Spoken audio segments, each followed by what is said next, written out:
Raider Nation. Thank you for joining us on the Only Nation podcast, brought to you by the Raider Ramble. My name is Heidi, but you may know me as Kevlar Prom Dress or even Raider Ladybug. I'm here with Raider Homer and T3 Raider Facts. We're ready to talk some Raiders football together. Always ready to talk Raider football. We are 1-0 in 2021, and that's a really good thing. Now we got the off season ahead, so let's go. All right, now before we get started, Raider Nation, Wayne has been nominated by Howie Long himself for FordHallOfFans.com Fan of the Year. So you can vote for him once a day on each device that you have up until January 24th. So get out there and vote for Wayne, a.k.a. The Violator, who has been a guest on this show. He's put in so much work for the Raider Nation. Let's make sure that we show him our appreciation. The Violator. Today on the show, we want to start you off by wishing you a Happy New Year. And what better way to celebrate than with a win in Denver? We also want to congratulate, once again, Vincent Lopstein, a.k.a. Raider Nug, who was the most recent winner in our customized jersey giveaway. Hopefully your jersey will be arriving within the week. And when you get it, please send us a picture so we can get it posted for you. That's real cool. Always winning stuff here on the Only Nation podcast. I hope we can continue that next year. We hope so. We plan to. All right. Well, you heard that, Raider Nation, so be sure you contact us because we would love to hear from you every episode. So here's how you can get in touch with us. Just give us a call at the Only Nation Podcast voicemail line at 904-701-8667. That's 904-701-8667. Our email address is onlynationpod@gmail.com, and we can also be found on Twitter and Instagram at onlynationpod. You can also check us out on Facebook and YouTube at the Only Nation Podcast, and be sure to like, follow, and subscribe to us on your favorite social media accounts and podcasting apps. Also, check out our website at onlynationpod.com. And don't forget to send us a message with your name and address, and we'll get you some free Raider merch sent out. I'm telling y'all, Raider Nation, we're always trying to get y'all something. So give us a call. We'll get something out there for you. Here's the latest Raider news.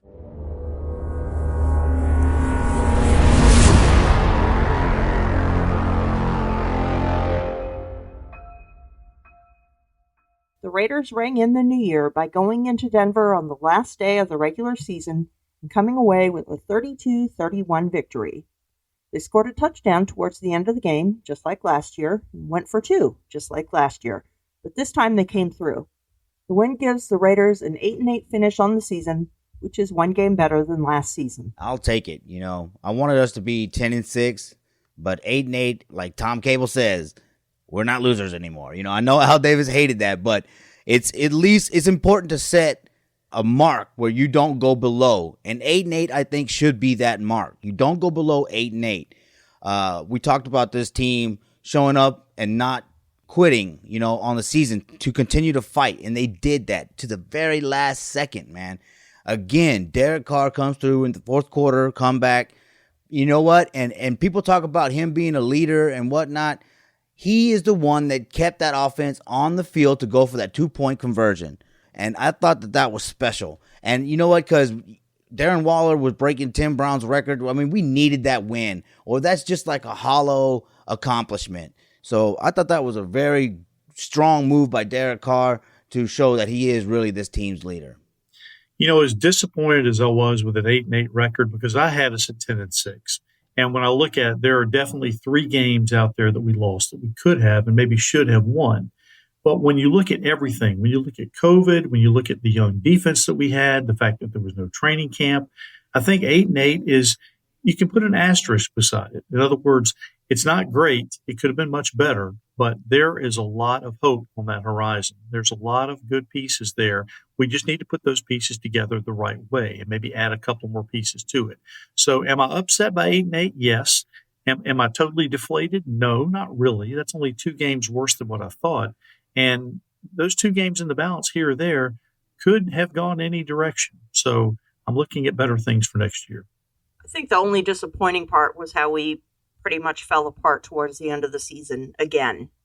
I had us at 9-7, so we didn't finish too far different than where I saw us finishing. But it was the collapse towards the end that was discouraging. I really would have liked to see us pull it together a little bit better, but at least we did end with a victory. Yeah, we got to learn to win at home. You know, we played fairly well on the road, but we got to win at home. We were atrocious, at home this year. And I think that's where the next major step that we need to take is right there, is learning how to win at home. That, and we need to finish strong in our last 5 games of the season. Even as the Raiders try to figure out who the next defensive coordinator will be, we did find this interesting fact. We all know that John Gruden is an offensive-minded coach, but since he came back to the Raiders in 2018, 14 of the Raiders' 25 draft picks have been on the defensive side of the ball. Well, that just goes to show who's making the picks. Now, Mayock didn't make them the first year, and the second year that he made them, he pretty much hit on all the draft picks he had. A lot of them were on the defensive side. This past year, not so much. So, again, it's really up in the air. The jury is still out as to whether he is as much of a guru in terms of draft picking as he needs to be. And, of course, we will see coming up how much of the focus is going to be on the defense. We've already heard preliminary reports that we're going to be heavy on the defense in both the free agency and in the draft. We'll just have to see what happens. All right, look, this is an offensive league now. All right, you cannot afford to pay defenders like we did Littleton to have them underperform coming from free agency. So I think on defense, you really need to focus on the draft, and help the offense as well. Don't get me wrong, but really focus on the defense through the draft, because then you get those players in that cheap contract. But you got to have a really good coach to coach these kids up. You know what I mean? That's our biggest weakness, is that we didn't have that defensive coach that could coach these young guys up. And then we can spend our money on offense a little bit more. And I know a lot of people are like, no. Wait, whoa. So if you've ever said that sometimes the best defense is to have an unstoppable offense or to keep the opposing offense off the field, then that's kind of what we got to do now in this league. Well, they're scoring 30 points a game. You know what I mean? In my opinion. Now, as far as Mayock, we don't know if he's the guru or not. Look, let's just take Damon Arnett. All right, Damon Arnett came in. He was playing pretty good, versus Carolina and early in the season until he hurt his thumb, right? Then he missed some games, and then he came back and he got knocked out, but then he came back. He got knocked out, but he came back. He kept coming back, right? That's a toughness in him. That's a toughness that you cannot coach. I don't know. Look, I think Mayock is pretty good. I think what they do first is they try to go for these players that, are all about football first. And then they know they got to develop them a little bit, So I think Mayock is still, a B+, A- GM. And speaking of which, on Monday, John Gruden had some sharp comments towards rookie Damon Arnett and what he needs to do going into the 2021 season. He's got to pick it up. He's got to get stronger, Gruden said. Availability is a real concern right now. He's got to prove that he can stay available during these games. Yeah. But I like the fact that he came back. He could have just said, no, my thumb's not ready, like Trent Brown did with his leg. I think he's a pretty good cornerback, but he's young. And again, you go back to the not having any offseason, right? I think that if we can get an offseason this year in 2021, I think that he's going to be a guy that makes a great, step forward and becomes a solid cornerback. Availability is definitely a concern. Of course, when you look at the draft and you see Brian Edwards and Arnett both, who've had injury concerns all year and have not been available, you can certainly see where Gruden has that concern. So the question I have is whether the Raiders are really going out on a limb and drafting players to what they could be if they stay healthy, or if they should go with a surefire bet, somebody who maintains good health and is a good, solid, stable player. Now, it's hard to say. Having said all that, though, I really believe in Damon Arnett. I think that he is a person who's going to come back strong in year 2. He was injured a little bit. Of course, he re-injured that thumb, but still played pretty stable. Now, I think that we had a couple lapses toward the end, which he's going to get crucified for during the offseason. But having said that, I think with a full training camp, he's a player who will definitely come back and come back strong.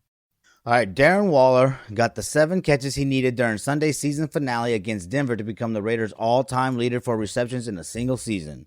Waller finished the day with 9 catches for 117 yards and a touchdown to finish the season with 107 receptions, surpassing Tim Brown's mark of 104 back in 1997. I will just say, despite the monster season that he had, the potential to do even so much more. there were some key drops that he had and some other times when he was wide open and not targeted. And I just think about how much more it could have been and some other numbers that he could just have blown away had things not happened the way they did. But again, congratulations to Waller. Definitely a Pro Bowl tight end and definitely a major cog in this offensive wheel. And definitely congratulations to Darren Waller. He had a great season. But you're right, T3. 107 receptions is a lot, most ever, by any Raider. But it could have been more. And it's exciting to see him develop and grow. And I'm excited to see him next year with Derek Carr throwing to him as their chemistry just improves and gets better and better and better. The final 2020 PF quarterback rankings came out earlier in the week, and Derek Carr finished 8 out of 32 this year, after finishing in the bottom half last year. Carr, no doubt, stepped it up this year, and I think he has proven that he is the man going forward in 2021. Yeah, he definitely improved this year. Some of the things I was really glad to see out of him was that he did go through more progressions. He was a lot more likely to run with the ball if it was needed. And so it was good to see him develop more. I know that, his naysayers and his detractors say, well, it was his 7th season. He shouldn't still be developing. Well, you know what? He's an athlete. Athletes are going to develop throughout their entire career. That's just the way it is. And the developments that he made were very promising to see and were something that I am also excited about to see him just pick up in 2021. I am still amazed and overwhelmed by the number of Carr haters that still exist out there. When I look at how many offensive coordinators he went through early in his career, and of course, the Raiders weren't good during those years. I get it. And even in the year 2016, when things were off the chain and he didn't make it into the playoffs because he got injured, the haters were still there. And yet now he's been under Gruden's system now for 3 years. It's shown steady progression. And from year 2 to year 3, went from the bottom half of the league in quarterback ratings to number 8. I don't know what else you can say. This is the man going forward. I mean, everybody else just needs to shut up and eat that crow that we've been kind of serving up to each other all year long. But I still think we need to bring in a young backup to groom, and I think that would be a smart thing to do. But Carr definitely is the man going forward. Let's take a look at his 7 years, right? So the first year we were 3-13, right? And then the next year we were 7-9, right? That's when Jack Del Rio came in, right? And then the following year we were 12-4, and then we went 6-10, right? The next year. And then Gruden came in and we went like 4-12 his first year. Yeah, and then we went 7-9, and then now 8-8. So Derek Carr, has had two 7-9 seasons, an 8-8 season, and a 12-4 season out of the 7. Like that, and 21 fourth quarter comebacks. Like the hate that these people have for Derek Carr is something outside of football. Let's just be real about that, because the shallow excuse that they have is, well, I just want to win. Dude, everybody wants to win. Nobody goes to the games to watch the team lose. Nobody does that. So that's not even an excuse, or that's not even a reason for you to hate on him. It's just they have a hate for the guy because he's too nice. You know what, though? He's tough. All right? He's tough. The dude has only missed 1 game, right? Or I think 2 games, right? 1 because he broke his leg, and then the 1 that he missed after he hurt his back. But then he came back and he played with a fractured vertebrae in his back. He played with a broken pinky. Like, the dude is tough. He came back with a growing injury. Like, it looked like he was going to be out for a while. And we were all talking about getting tape on Mariota. But that's the thing, right? Derek Carr's not the kind of quarterback that's going to lose his job because he gets injured. He's going to come back and get that spot because, 1, he knows the offense. And 2, he doesn't want to take any games off. Like that's the kind of toughness you need to win. But look, we talked a little bit ago about the games, right, that we should have won. Well, one of them was Miami, right? 2, he brought us back twice in the fourth quarter in that game, and we still lost it because the defense couldn't come up with the stop. You know what I mean? And then the Charger game, right? We lost that game in overtime, right? When the Chiefs game came down to the Chiefs having the ball the last second, or the last possession, those are things that are really out of his control. The only game I think you can really go back and look at and say that he cost us is the Atlanta game, when he fumbled all that. But then towards the end of the year, you started to see him hold on to that ball. Again, we just talked about him getting better. When he stops getting better, that's when John Gruden's going to get rid of him. But as long as he continues to progress, he's still going to be here. So stop hating. Stop hating. There's no reason. We don't want to see that. There's enough hate in this world. We don't need it. We don't need any of that. I was amazed by the thread that you had on Facebook, Homer, about Derek Carr and the responses from so many people that were so full of hate.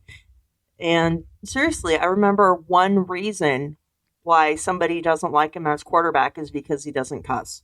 Hello, I think what happens on the field is more important. It doesn't matter if the dude cusses or not. And I hate to break it to you, he does cuss sometimes. It does slip out. Yeah. But if that's your reason for not liking a quarterback, you don't know much about football. And I will tell you this too. Tough quarterbacks are hard in this league to come by. And I'm going to compare Derek Carr to somebody else in the league who has a team that's not performed really well, but he's a tough SOB. And that's our man over in Detroit. I'll tell you what, he has really been a tough guy ever since he came into the league. And you can say what you want about Stafford, but he takes a licking and keep on ticking. And that's what you want in a quarterback, somebody who's going to stand up and keep going in, somebody you can depend on. And neither the Lions or the Raiders have had great seasons over the years, but those are two tough hombres. And I'll tell you what, I would put my team behind them any day of the week. Hey, real quick before we move on, going back to that comment that I made on my Facebook page, I'll tell you what, the amount of Carr haters that left my friends list made Facebook much more enjoyable. Well, I could scroll through the news feed and not have my eyes roll out of the back of my head. I mean, I was glad I made that comment because I got rid of a lot of just hateful people, and I can enjoy Facebook again. Anyways, moving on. With the new defensive coordinator, does the scheme, even or odd, man front really matter? More than likely, Gruden wants to maximize the talents of defensive ends Cleve Farrell and Max Crosby at their natural positions while generating a consistent pass rush with some of the rotational defenders. Yeah, I mean, we'll just have to wait and see either during the draft and free agency if they bring in more defensive end help or whether they're going to concentrate on the middle, whether they're going to try to go 4-3. I've seen Gruden is in, that's what he wants to stay in. And if that's the case, we need to bring in at least one, if not two, young guys so that Farrell and Crosby can maximize their potential. I think one of the reasons why neither one of these two guys was really able to unleash is because of the underperformance of the people in the middle. Yeah, and you know what's really going to impress me? It's not going to be a name of a defensive coordinator that's going to impress me. What's going to impress me is knowing that he's going to look to see what personnel he has and build around them, not force square pegs into round holes. That was one thing that Paulie G did. It was his way or the highway. It didn't matter if you were good at doing what he wanted you to do or not. That's why everyone was out of position all the time. And that's why everyone underperformed, because he forced them to do things they weren't good at. Give me a defensive coordinator that takes his personnel and builds to their strengths. And that's what's going to impress me. Look here, that makes sense. And that's true. But at the same time, these players, right, because we had two coaches this year, right? And I think that the team had enough time to work on fundamentals with Marinelli at the helm, right? But Max Crosby was still going underneath and not keeping contained. People were still getting out of their gaps, over pursuing. Small things like we talk, Arnett, I think still going to be a good player, but he didn't go with the wide receiver in the Miami game. That's what basically gave the game away. Added with the stupid penalty from Cleve Farrell, right? Abram, right, on that 92-yard touchdown in Denver, he's moving forward when Nicholas Morrow is moving back. Obviously, he was supposed to be back. These players, man, they gotta start making plays. That's what I'm saying. In their mind, they need to say, I am not going to get beat. When that switch is flipped, I think they're going to help whoever is the defensive coordinator. Now, there are better defensive coordinators than others, but they can make these. I think we do got the players that can make an average defensive coordinator into a above average defensive coordinator, but they got to stop making mental mistakes. And just to correct one thing, that penalty was on Arden Key, not Cleve Furl. Furl was on the sideline. So let's throw that penalty where it belongs, and that's on Mr. Arden Key, who we may not see next year. Right. All right, now. Thank you for that. No problem. Now, almost lost in the shuffle of the contest against Denver was the fact that kicker Daniel Carlson eclipsed Sebastian Janikowski's team record for most points scored in a single season. Carlson now owns the record with 143. And I'll tell you, for somebody that we had kind of on the fence as to what kind of season he was going to have, boy, did he bounce back strong. I was really glad to see him come back strong. I loved him as a rookie.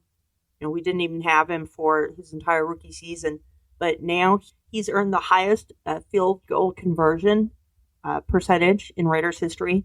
Now he owns the highest team record for most points scored in a single season in Raiders history. Now, that's not saying that he's a Sebastian Janikowski. It's going to take a long time for somebody to be able to compete with him. But Carlson, I like him. I like his attitude, and I've been really impressed with the way he's played. And he doesn't have to kick off dirt anymore. Yeah.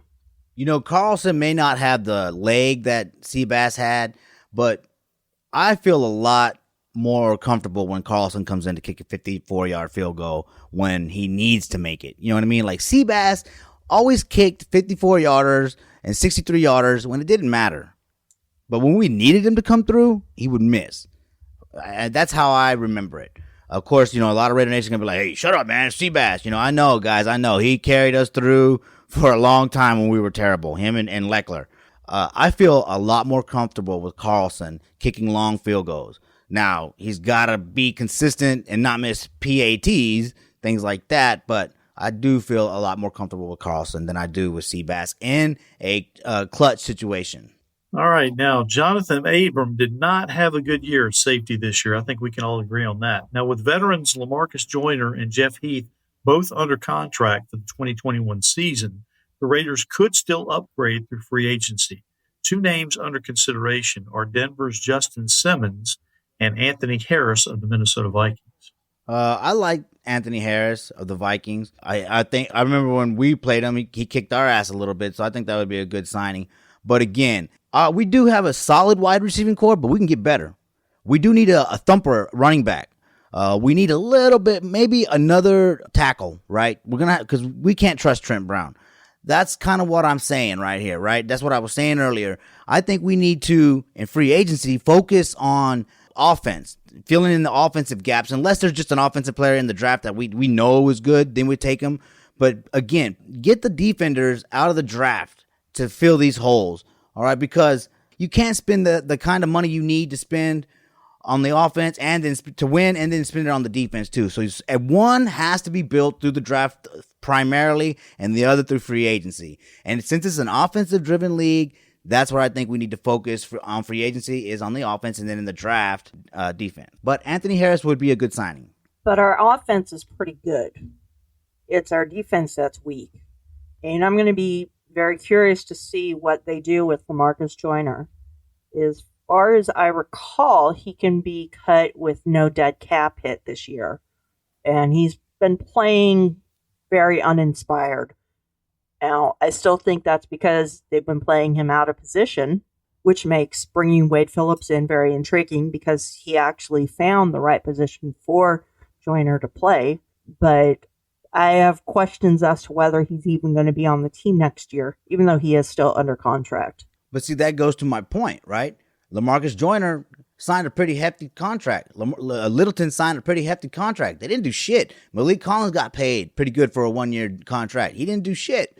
And now you see people online posting, well, if we get rid of this guy, and this guy, we can clear up $33 million, right? Well, first of all, if we build through the draft on defense, right, then, we can free up some of that cap space. Because these defenders, they're not like an offensive wide receiver that, because Gruden's going to go after an offensive wide receiver that can play X, Y, and Z, right? The knock on Littleton, right, is that he's out of position in the 4-3, right? Because he's more of a 3-4. So these defenders depend more on being in the right position than the offensive guys do, in my mind, right? Like, because look, Good, he went from the backup guard to the right tackle. You know what I mean? They're, on the offense, they seem to be able to move around a little bit more without it being a big deal. On the defense, it's like if you take him out of the position he's comfortable within, boom, you wasted that money.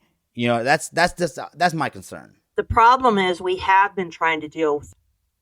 We have had 14 out of the Raiders' 25 draft picks be defensive draft picks since Gruden came back. So we've been having, we've been trying to build through the draft. It just hasn't been working. They've not been making the right choices.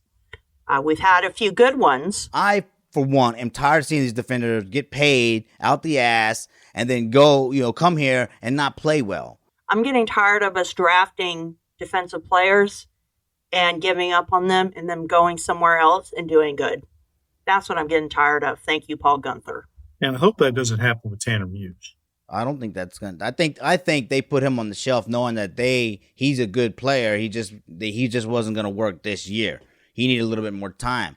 I think that's the thing though. Is they're willing to give the defense time. That's why they gave Gunther almost 3 years. And look, Mullen's a good player. Abram, yes, at the end of the year the grades drop, but at the beginning of the year it's like, oh man, Abram, he's killing it. You know what I mean? But then he had a couple bad games and the kid's like, he loses it. You know what I mean? And so that's a mental thing. Abram was rated like the lowest safety in the league. But not earlier in the year. But it wasn't just at the end of the year. You don't get rated the lowest safety in the league by just having a couple of bad games. Yeah, he did not have a good year. It started in New England. It went downhill pretty rapidly. Missed tackles, running out of position, lots of things. So he has to correct those. He has to definitely correct those. Second-year running back Josh Jacobs was booked on suspicion of driving under the influence early Monday morning in Las Vegas. Jacobs' attorney said in a statement on Monday that they intend to enter a not guilty plea on Jacobs' behalf if he's officially charged. Now, we'll keep an eye on this story. Perhaps most important is how the young man responds and also how he stands in the court of public opinion following this incident. I think that it's going to be something he's going to be able to get past. There's questions. I'm not even sure. His representative said that he hadn't even been charged yet, but he was given a court date. So I don't know if that means they still plan on charging him or not. But I think it's something that if he takes responsibility for, learns from it, that he'll be able to incorporate it and move on fairly well. It's going to be if he denies responsibility, says it's not a big deal, that's going to be the thing that people would react negatively for. But I think that he has a really good chance of being able to learn from this and get past it. Yeah, I mean, he definitely has the support, on the team, right, with the Darren Waller, who has been through all kinds of issues with, drugs and alcohol. This would be a great opportunity for Darren Waller to step up and be a leader. And, he's been learning how to be a leader from, Witten and things like that. So hopefully those plans from the coaching staff, bringing in the players to coach up some of these other young guys, start to come into fruition where now they can kind of help each other, coach each other up a little bit, be there for each other, mentor each other. And hopefully Darren Waller gets in Josh Jacobs' ear and say, hey, man, you don't want to go down this road, dude, because I went down that road. I cost myself, a couple of years. Now I'm having a great year, last couple of years, Focus, man. Stay focused. So hopefully Darren Waller can come in and really get in Josh Jacobs' ear. Well, it's been reported that he really wasn't consuming a lot of alcohol where he was at. Most of the reports are saying at most 2 or 3 hard seltzer drinks. So I'm not sure if it's going to be at the point where, he needs a come to Jesus talk about addiction, but he does need, a come to Jesus talk about just being responsible and maybe making sure, hey, yeah, I had 1 drink, I can get a lift. I'm sure that the team probably has drivers that the players can call to come get them. I believe every team in the league has a support system like that to prevent things like this happening. He just needs to be responsible and grow from this and move on. And even though he didn't sustain any serious injuries, I think he was really, really lucky. And maybe he can look at it that way and say, hey, this is the wake-up call. I was really lucky. I got away without getting seriously injured. Things could have been much, much worse. And maybe that is the wake-up call. I don't know about him getting through without any serious injuries, right? He got that big gash on his forehead and that pictures all over the internet. That's there forever. You know what I mean? That's definitely an injury to the ego. So, I mean, hopefully he needs to step it up, man. Because, we were congratulating him on his character. We were happy for him with his story of, living in a van and then buying his father a house. He needs to not let this money get to him, not let this league, this notoriety and all this fame get to him. He's got to stay grounded. And I think that picture on the internet is going to be a constant reminder. Okay, what is the first thing that the Raiders need to do in 2021 beyond the Broncos game? Homer? Sign Wade Phillips. Now, I know it's not looking that way, but I think, Wade Phillips' track record speaks for itself. That's a guy you bring in right there, and that defense is instantly better.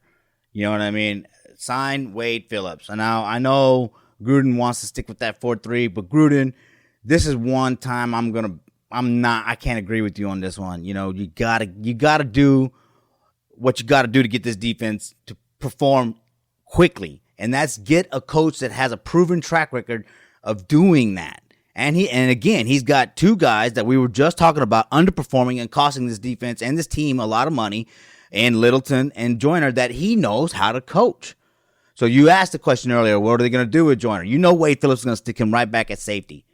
So that's taken care of. And then Meek Robinson right there in the slot, right? Littleton on the outside where he's usually playing, or he plays well in his system.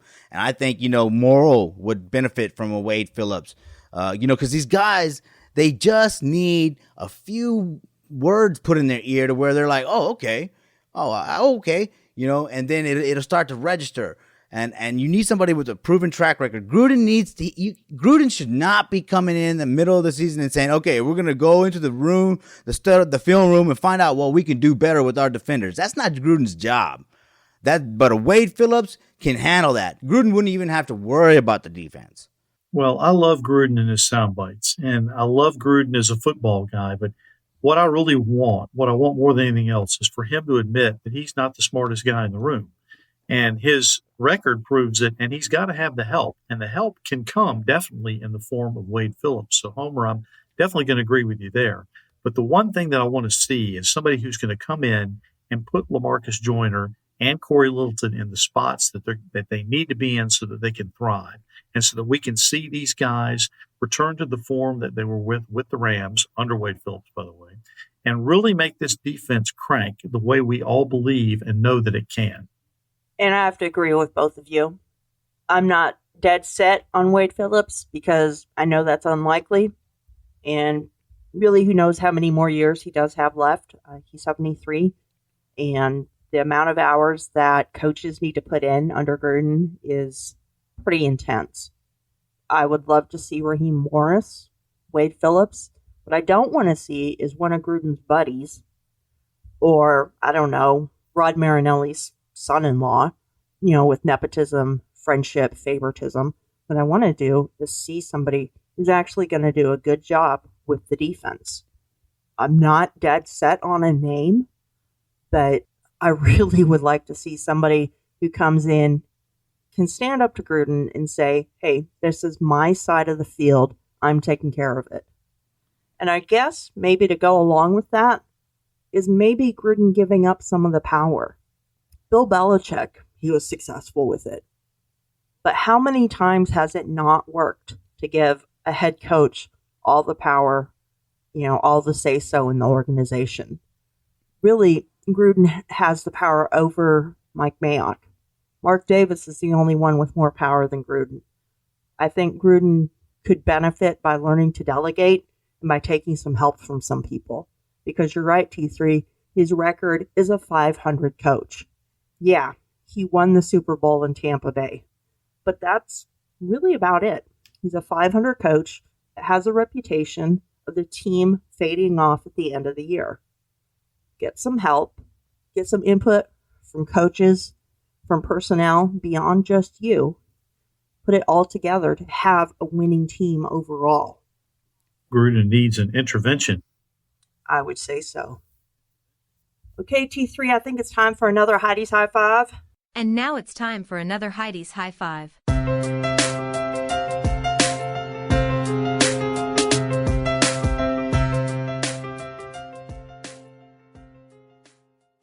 All right, this week's edition of Heidi's High Five. Number one, congratulations to Raiders guard Gabe Jackson.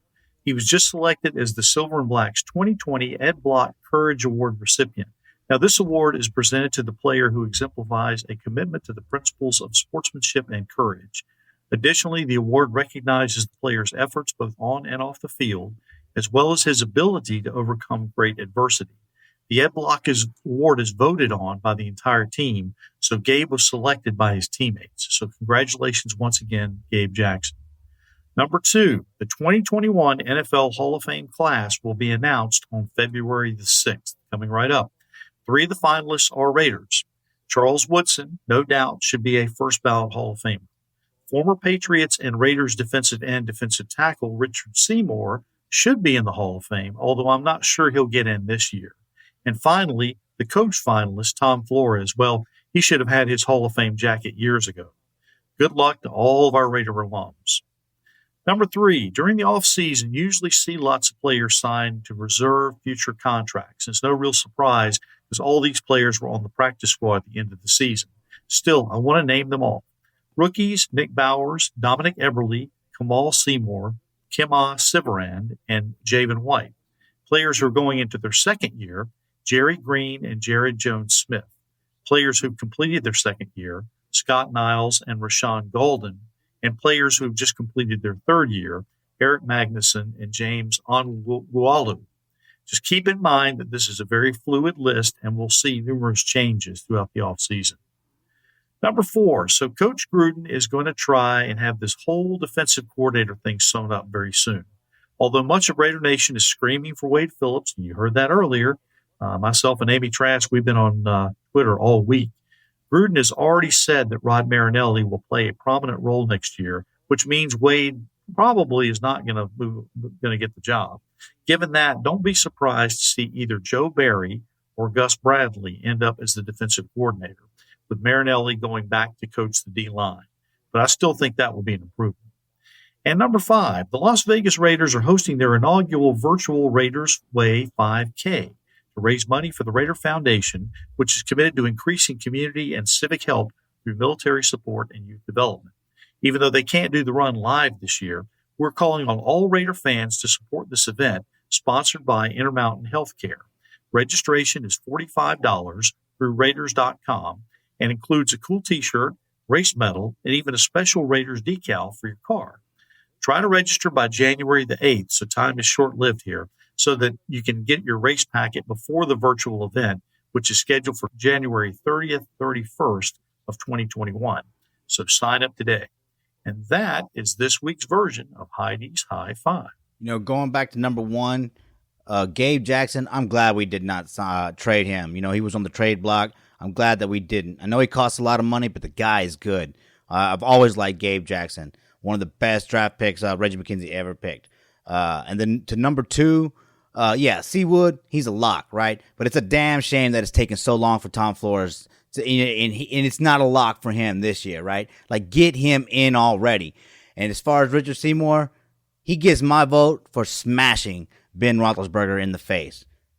If Tom Flores doesn't make the Hall of Fame this year, I will scream even louder than I have in years past. He should have had his jacket years and years ago. I'm disappointed that, Cliff Branch was overlooked again. But yeah, Seawood, he should be a lock. If he doesn't get in first ballot, I don't know what's wrong with the world. Definitely Richard Seymour. But yeah, I could see how that would take a few extra seasons maybe for him to be eligible. But Tom Flores, just put him in the hall. Just put him in the Hall. Come on. Let's just do the right thing. I think that's going to be a done deal this year. All right, Raider Nation, give us a call at 904-701-8667. This is the Only Nation podcast, and we want to hear from the Only Nation. Leave us a voicemail or text message at that number, or send in a message via social media, and we'll share your thoughts. And also, on a quick note, guys, Ty Brown, who we mentioned in a previous episode, he passed away. He was a very, very respected and caring member of the Raider Nation. And he worked with Team Bad and the Black Pirates. So you can go to www.badguybadgirl.com and buy a Ty Brown patch that goes directly to his family, man. Like I said, Ty, he was a strong supporter of the Raider Homer channel for a long time, from the beginning. The guy was really cool, always supportive. So go to badguybadgirl.com and show your support for Ty's family. All right, and you guys, I guess we're still taking the holidays off for voicemails and emails. So why don't you go ahead and get in contact with us so we can relay your message in our next episode.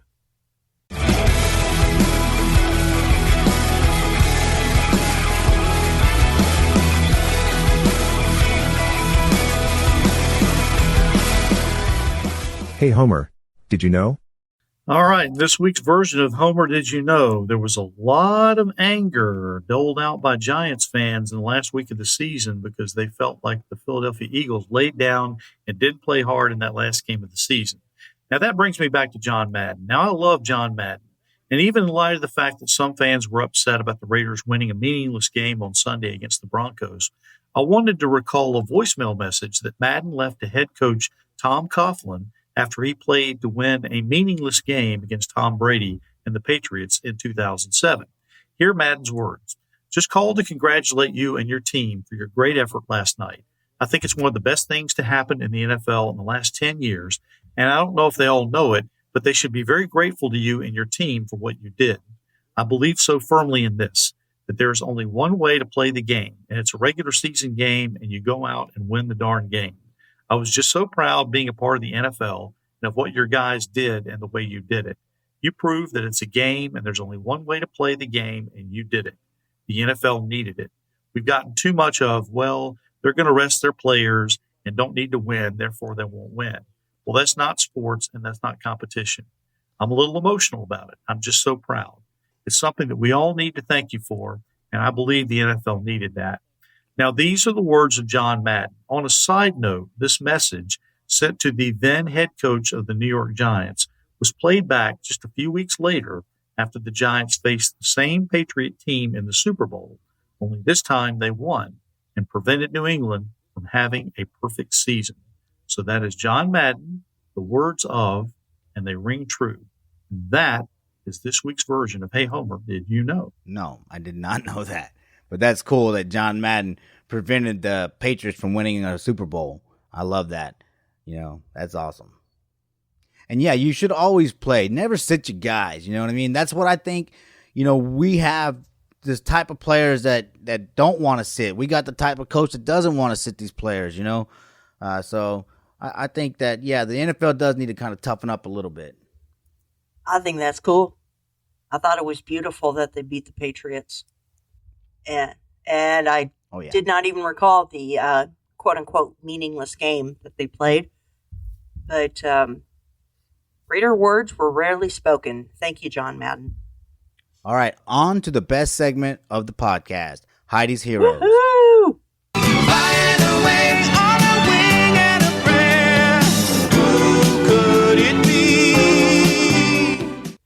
All right, this week I have two heroes. I have an honorable mention, and that honorable mention is Mr. Max Crosby. He was just named the AFC Special Teams Player of the Week because he had 2 blocked field goals against the Broncos, including the potential go-ahead game-winning field goal with just a few seconds left in the game. Max, I love you, and you did a great job earning the Special Teams Player of the Week and being honorable mention for Heidi's Heroes. Now, the second guy that I'm going to mention is the actual Heidi's Hero. He's been a Heidi's Hero before, but he's earned it again this week. and that is Mr. Darren Waller. There are a couple reasons. Not only his receiving record, the week before he passed Todd Christensen as the most receptions by a Raiders tight end in a single season, and against the Broncos, he passed Tim Brown and now has the most receptions by a Raider in a single season with 107. That alone is good enough to be Heidi's hero. But the other thing I wanted to mention was he received the Craig Long Award. He's the only Raider that has ever received it twice in history. It is named after Craig Long, who passed away in 2007 at the age of 36. He was a valuable member of the Raiders' public relations staff from 1997 to 2004. He was a native of Iowa and Long fulfilled his childhood dream of working in the front office for his favorite team. The Craig Long Award is presented annually to the player who best exemplifies professionalism and collaboration with the media at large. Darren Waller, another great season, another great mention as Heidi's hero. Thank you for everything that you've done this year, and keep up the great work. What a great success story he has been. Oh, yeah. Yeah. I love his story. You know, we talked about it in the past, you know, both me and Heidi, you know, dealing with similar issues, you know, and to overcome that, you know, that's inspiring, you know. And now he's focusing on music and he's doing great things and winning these awards. I mean, man, balling. Waller the baller. Congratulations, Darren Waller. And congratulations, Max Crosby. Sometimes, like I said, you know, you got to rise up and make a play. And he did. He rose up and he got that block at the end of the game. People were like, it's a 63-yard field goal. It's like, yeah, but that's McManus in Denver. Mm-hmm. You know what I mean? That's the kind of games that we used to lose. You know what I mean? We lost. That was lining up to be another Dolphin game. But Max Crosby came in and sealed the deal. Make the play on, you know, special teams, on defense. You know, and those change the games. It's not always on the offense. Of course, you know, we need to have a strong, dominant offense, but special teams can change the game. Defense can change the game. And when we start to do that consistently is when we will consistently win 12 or more games. So just keep it up, Max. Keep it up, Darren. You know, keep it up, entire Raider team. You know, I'm proud of this team, y'all.